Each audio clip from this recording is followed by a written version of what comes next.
Assalamualaikum warahmatullahi wabarakatuh. Hello everyone, let me introducing myself. My name is Lugas Curat Muzaki with NPM 244-11118 from Management Class 24B. Here I will explain about financial report analysis. Oke, selanjutnya saya akan menjelaskan pengertian tentang analisis laporan keuangan.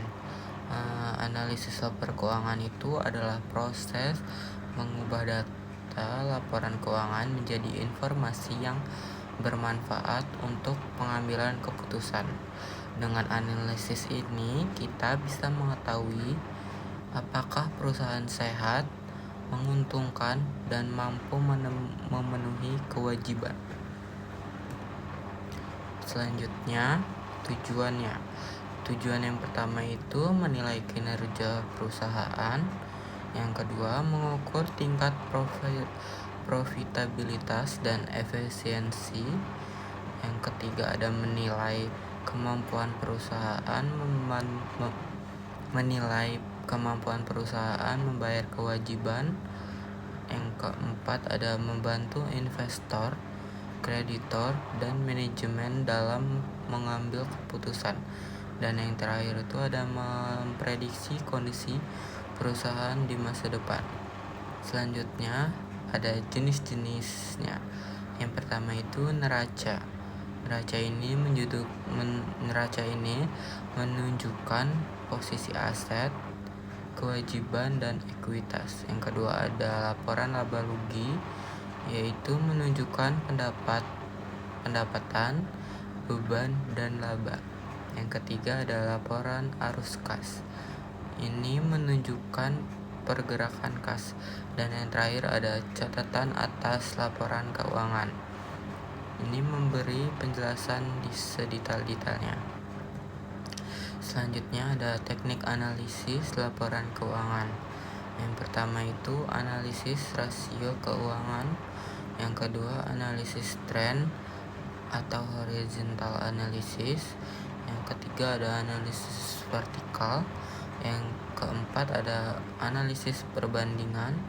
Dan yang terakhir ada analisis arus kas. Selanjutnya ada analisis rasio keuangan.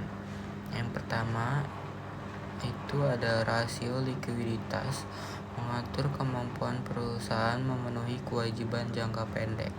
Contohnya current ratio dan quick ratio. Yang kedua ada rasio solvabilitas. Ini menilai kemampuan perusahaan memenuhi kewajiban jangka panjang. Contohnya debt to equity ratio dan debit ratio. Yang ketiga ada rasio profitabilitas.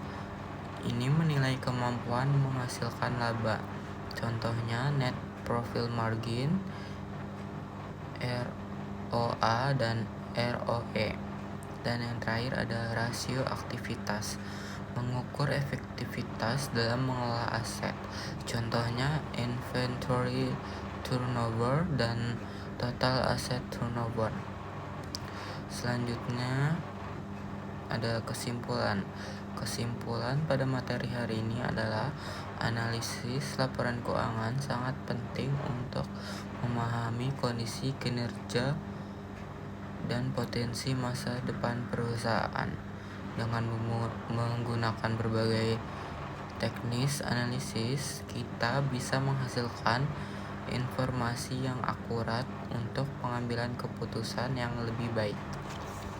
Okay, I think that's not for today. Thank you.